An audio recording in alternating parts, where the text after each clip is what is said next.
Bonjour, ici Jean Carbonneau, voici l'info CMA TV en bref. Tania Hillion a été sélectionnée dans le cadre de la compétition internationale de portrait Herbert Smith Freehills Portrait Award. Le portrait à l'huile a été présenté au concours. Maintenant qu'elle a été présélectionnée pour la prochaine étape, parmi 1647 candidatures, Tania Hillion doit prendre l'avion avec le tableau et aller le présenter en personne à Londres devant le jury.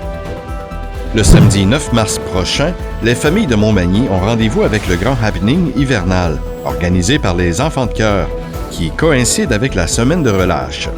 Cet événement est un rassemblement familial qui vise à recueillir des dons pour soutenir diverses initiatives auprès des jeunes de la région, dont ceux du club d'athlétisme L'Avironde qui collaborent à l'événement.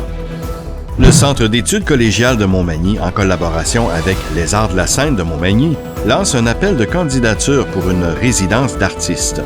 Cette initiative permettra aux étudiants du programme de production scénique, régie et technique scénique du CECM de travailler dans une démarche concrète où ils tisseront des liens avec l'artiste avec qui ils collaboreront. Vous aurez accès à des étudiants qui, eux, vont pouvoir vivre la matière et il y aura 2 blocs, donc un à la fin avril et un à la fin mai.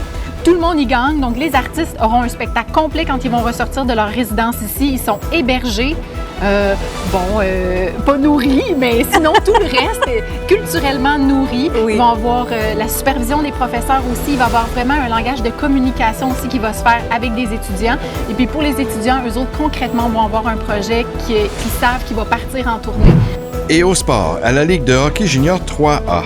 Grâce à 2 victoires importantes, l'Everest de la Côte-du-Sud a rejoint les Condors du cégep de Beauce-Appalaches au premier rang du classement général.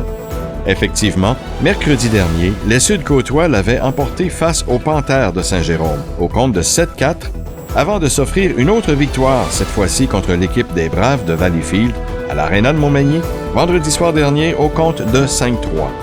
Rappelons que l'Everest est sur une bonne séquence avec une 4e victoire consécutive et une fiche de 8 victoires et 2 défaites à ses 10 derniers matchs. Pour plus d'informations, visitez le cmatv.ca ou suivez-nous sur le fil Twitter X de CMA TV.